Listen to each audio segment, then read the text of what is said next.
जी बहुत है। शुक्रिया दोस्तों। दरअसल हम लोगों को इस समय अपना अपना काम करते हुए होना चाहिए था। मुझे अपना थीसिस लिखना चाहिए था, आप लोगों को अपना अपना जॉब करना चाहिए था, लेकिन आप लोग इतने महत्वपूर्ण समय में यहाँ पर इकट्ठा हैं। इसका ये मतलब है कि आप समझ रहे हैं कि इतिहास के किस महत्वपूर्ण मोड़ पर आप लोग यहाँ पर हैं। और मैं ये कहूँगा कि भारत में इतिहास की जो धारा है, जो एक क्रांति आप कहें कि अभी इसी के लगभग 1 किलोमीटर के दायरे में ये संविधान लिखा गया था। संविधान सभा के सारे सदस्य यहीं आसपास, यहाँ पर वो जो आजकल कस्तूरबा गांधी मार्ग पर हॉस्टल है वहीं रहते थे। बाबा साहब अम्बेडकर से लेकर सारे लोग आसपास रहे और उन्होंने एक संविधान लिखा। मैं बहुत गंभीरता से, बहुत संजीदगी से ये कहना चाहता हूँ कि ये प्रतिक्रांति का दौर है, काउंटर रिवॉल्यूशन का दौर है। रोक सकते हैं तो रोक लीजिए, वरना हम लोग पेशवाई के दौर में वापस जाने की दिशा में बढ़ रहे हैं। गंभीर समय इसलिए है क्योंकि भारतीय संविधान की जो मूल अवधारणा है 16(4), जिसमें कहा गया है कि 2 ही आधार पर आरक्षण दिया जा सकता है, दो ही बेस है और एक ही आर्टिकल है, बहुत ज्यादा नहीं है, 3 लाइन है, पढ़ लीजिए।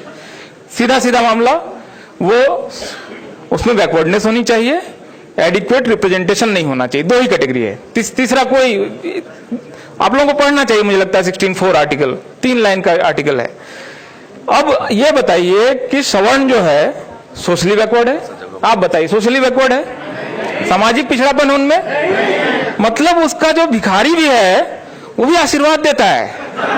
मतलब आप उसको रुपया देते हैं और वो भी यूं आशीर्वाद देता है। मतलब फटी धोती, टूटी साइकिल, मतलब उसको हिंदी बोलने की तमीज नहीं, आपको आशीर्वाद देता है। आपका नाम, बच्चे का नाम रखता है। आप में से बहुत सारे लोगों के बच्चे का नाम उन्होंने रखे होंगे, इस शब्द से रख दो, भला होगा, शादी ऐसे इस तारीख को करो, नहीं टूटेगी, पता नहीं क्या क्या।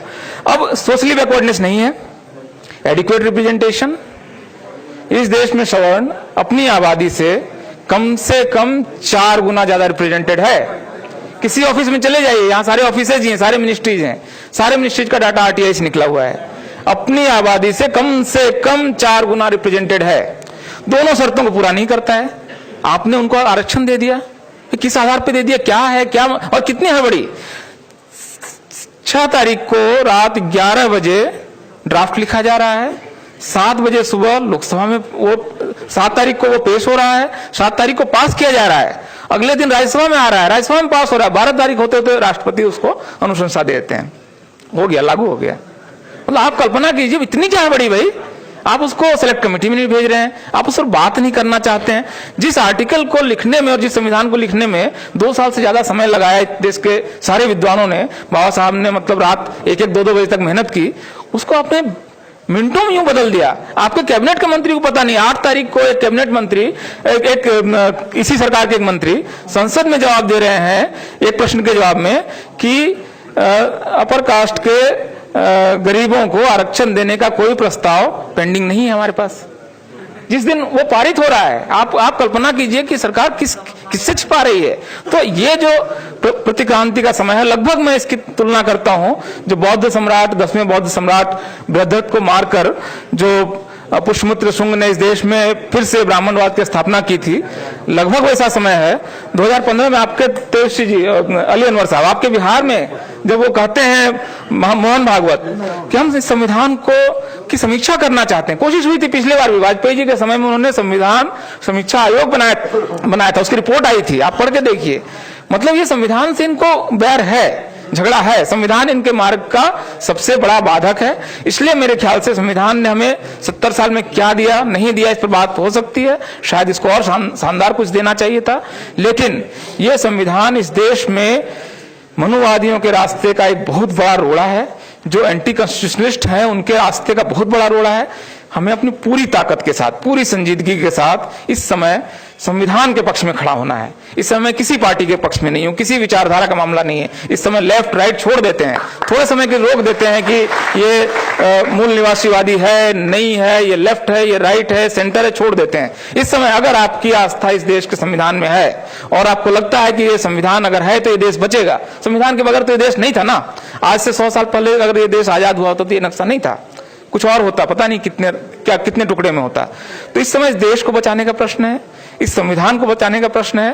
और ये देश अगर इस रूप में नहीं बचता है तो पता नहीं क्या होने वाला है। आप कल्पना कीजिए, जिसकी बात सुप्रीम हाई कोर्ट के चीफ जस्टिस साहब कितनी गंभीरता से कह रहे हैं कि ये देश गृह युद्ध की तरफ बढ़ रहा है।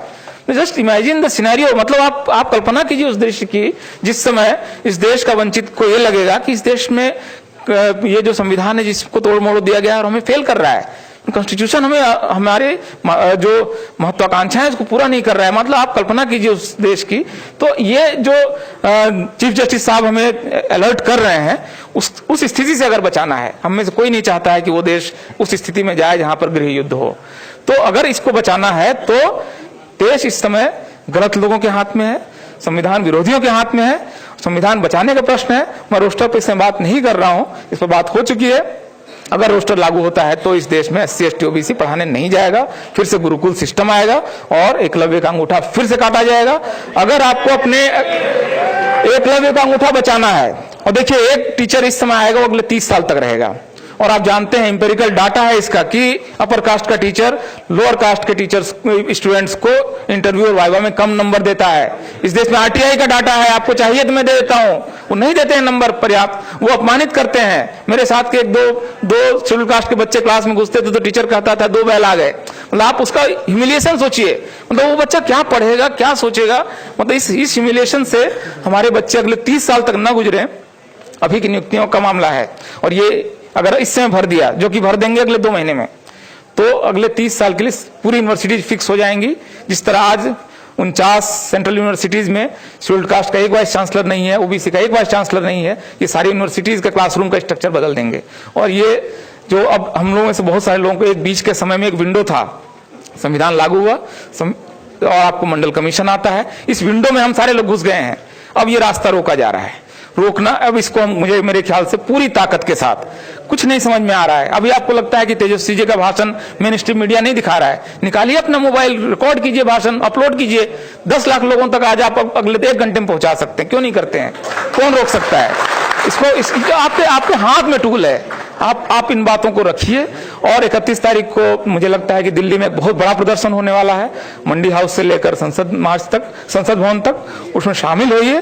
और सीधा इस समय मेरे ख्याल से बहुत सारे इश्यूज जो अमलेश जी उठा रहे थे कि SP क्या करे, BSP क्या करे, मुझे लगता है उसको छोड़ना चाहिए।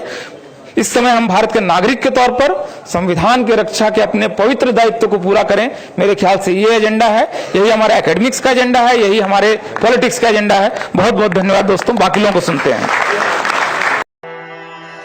बुद्धं शरणं गच्छामि। अंबेडकर नेशन चैनल आर्थिक समस्या से गुजर रहा है। अगर आप बहुजन समाज में बाबा साहेब अंबेडकर और तथागत बुद्ध की विचारधारा को अधिक से अधिक लोगों तक पहुंचाना चाहते हैं तो हमें आर्थिक सहयोग प्रदान करें, ताकि हम अपने चैनल के माध्यम से देश विदेश में समता, बंधुता, एकता और संवैधानिक अधिकारों को ज्यादा से ज्यादा लोगों तक पहुंचा सकें।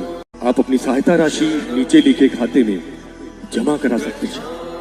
खाता धारक गौतम रत्ना, खाता संख्या 316957686551, IFSC कोड SBIN 0060336, बैंक भारतीय स्टेट बैंक। आप हमारे बैंक खाते का विवरण स्क्रीन पर भी देख सकते हैं।